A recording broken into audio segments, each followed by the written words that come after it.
ಇದು ನಸ್ಗುನ್ನಿಯ ಇದರ ಇನ್ನೊಂದು ಲಾಭ ಏನಪ್ಪಾ ಅಂದ್ರೆ ಯಾರಿಗೆ ಶೀಘ್ರ ಸ್ಖಲನದ ಸಮಸ್ಯೆ ಇದೆ, ಯಾರಿಗೆ ನಿಮಿರದಿರುವಿಕೆ ಸಮಸ್ಯೆ ಇದೆ, ಹಸ್ತಮೈಥುನಗಳಿಂದ ಲಿಂಗ ಚಿಕ್ಕದಾಗಿದ್ರೆ, ಲಿಂಗದಲ್ಲಿ ಬಲ ಇಲ್ಲದೇ ಇರತಕ್ಕವರಿಗೆ, ಹಾಗೂ ಲೈಂಗಿಕದಲ್ಲಿ ಸಂಪೂರ್ಣ ನಿರಾಸಕ್ತಿ ಉಳ್ಳವರು, ಇನ್ನು ಕೆಲವೊಬ್ಬರು ಏನಪ್ಪಾ ಅಂದ್ರ ಹಸ್ತಮೈಥುನ ಅತಿಯಾದ ಕಾರಣಕ್ಕೆ ಅವರಲ್ಲಿ ಶುಕ್ರ ಧಾತುವಿನ ಕೊರತೆ ಆಗುತ್ತೆ.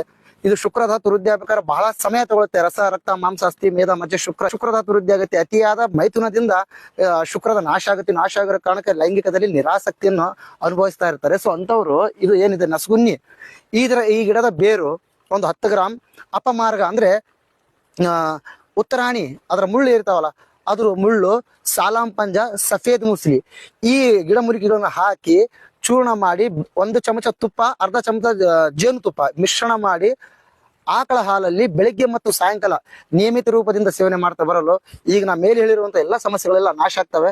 ಇನ್ನೊಂದು ಈ ವಿಡಿಯೋ ಮಾಡೋನ ಕಾರಣ ಏನಪ್ಪ, ತಾವೆಲ್ಲರೂ ಇದನ್ನು ನೋಡಿಕೊಂಡು ತಾವು ಮಾಡ್ಕೊಳ್ಳಿ ಅನ್ನೋ ಉದ್ದೇಶದಿಂದ. ಸೊ ಆದಷ್ಟು ತಾವು ಇದನ್ನು ಮಾಡಿಕೊಳ್ಳುವಂತ ಪ್ರಯತ್ನ ಪಡಿ, ಹಾಗೂ ಯಾರಿಗಾದ್ರೂ ಈ ತರದ ಸಮಸ್ಯೆ ಇದ್ರೆ ಶೇರ್ ಮಾಡಿ. ನಮಸ್ತೆ ವೀಕ್ಷಕರೇ.